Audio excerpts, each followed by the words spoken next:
गणेशाय नमः। विघ्नेश्वराय वरदाय शुभप्रियाय लंबोदराय विकटाय गजाननाय नागाननाय श्रुति यज्ञ विभूषिताय गौरीसुताय गणनाथ नमो नमस्ते।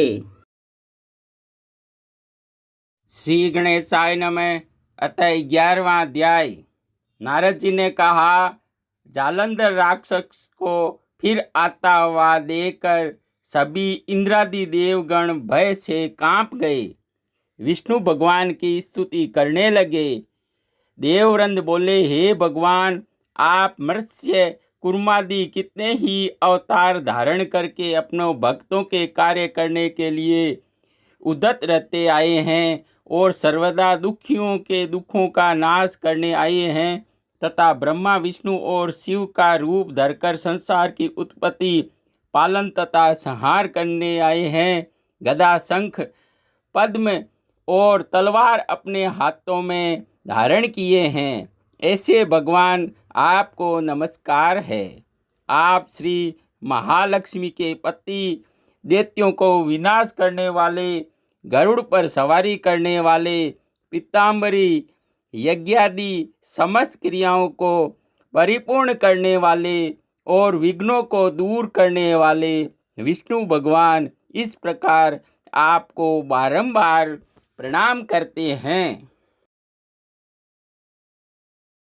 हे विष्णु, आप राक्षसों से पीड़ित देवताओं के दुख रूपी पर्वत के लिए व्रज के सदृश हैं।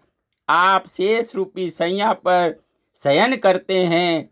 सूर्य तथा चंद्रमा आदि ये दोनों आपके नेत्र हैं। इस प्रकार स्वरूपधारी आपको हमारा बार बार प्रणाम है। नारद जी ने कहा, जो प्राणी इस संकट को नाश करने वाले स्तोत्र का पाठ करेगा वह विष्णु भगवान की कृपा से कभी भी दुखी नहीं होगा।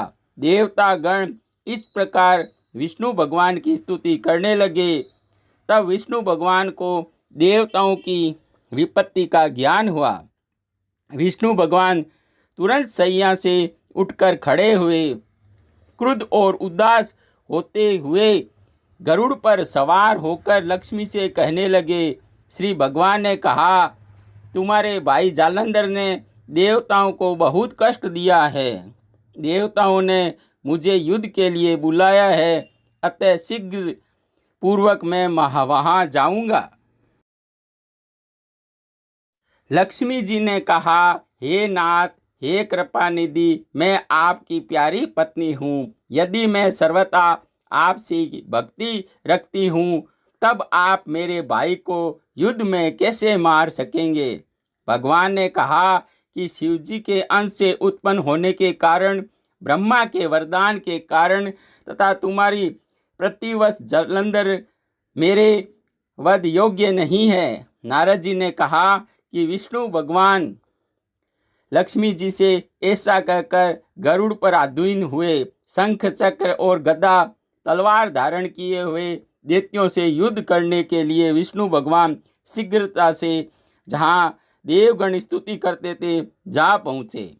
तदंतर गरुड़ के पंखों द्वारा प्रताड़ित वायु के वेग से पीड़ित होकर दैत्यगण आकाश में उड़ने लगे, जिस तरह वायु से आहत होकर मेघ आकाश में उड़ते हैं। दैत्याधीश जालंधर राक्षसों को वायु से पीड़ित देखकर क्रोधित हुआ। उछलकर विष्णु भगवान के समीप गया। विष्णु तथा जालंधर में घोर युद्ध हुआ। बाण वर्षा से आकाश मंडल ढक गया।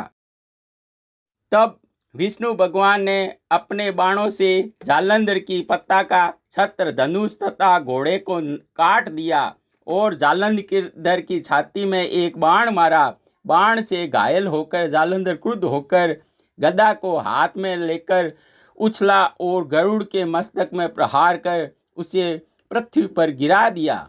विष्णु भगवान ने मंदहास करते हुए अपनी तलवार से उसकी गदा काट दी।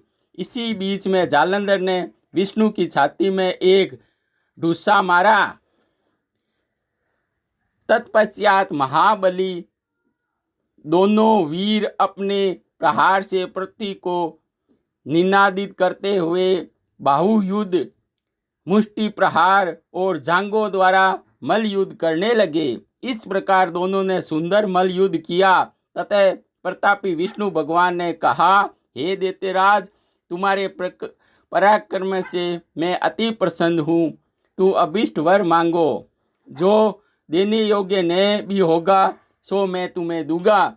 जालंधर ने कहा, हे भावुक, यदि आप मेरे ऊपर अत्यंत प्रसन्न हैं तो मुझे ये वरदान दीजिए। यह वरदान दीजिए कि आज मेरी बहन और अपने समस्त गणों के साथ आप मेरे घर में निवास कीजिए। नारद जी ने कहा, विष्णु भगवान ऐसा ही होगा कहकर समस्त देवताओं और लक्ष्मी के साथ जालंधर की पुरी में गए। जालंधर ने देवताओं के स्थान पर दानवों को बैठाकर फिर पृथ्वी पर लौट आया। देवता, गंधर्व तथा सिद्धों के पास जो श्रेष्ठ रत्न थे उन सबको अपने वश में कर सागर पुत्र जालंधर आनंद पूर्वक निवास करने लगा। पाताल लोक में महापराक्रमी निशंभु को बैठाकर और शेष नाग आदि को भी पृथ्वी तल पर ले आया। देव, गंधर्व, सिद्ध, सर्प और राक्षस सब मनुष्यों को अपनी प्रजा तथा अपने नगर का नागरिक बनाकर त्रिलोक्य का पर शासन करने लगा। जालंधर देवताओं को अपने अधीन कर धर्म से पुत्रों की तरह पालन करने लगा। जालंधर अपने शासन काल में सभी प्रजा को पुत्रों की तरह पालन करने लगा। जालंधर के शासन काल में उनके राज्य का कोई भी प्राणी रोगी, दुखी, निर्बल तथा दीन नहीं दिखाई दे रहा था। वह धर्म पूर्वक शासन करता था। नारद जी ने कहा, इस प्रकार जब वह नियम और धर्म पूर्वक पृथ्वी का शासन कर रहा था, उसी समय में एक बार लक्ष्मी द्वारा सेवित विष्णु भगवान के दर्शन की अभिलाषा से वहां पर गया।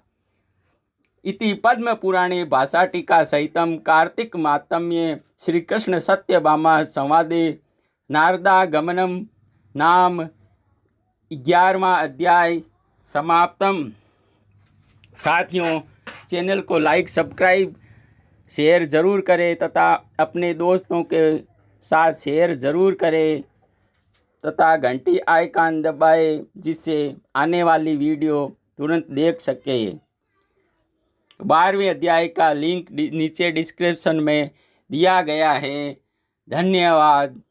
जय श्री कृष्णा। राधे राधे।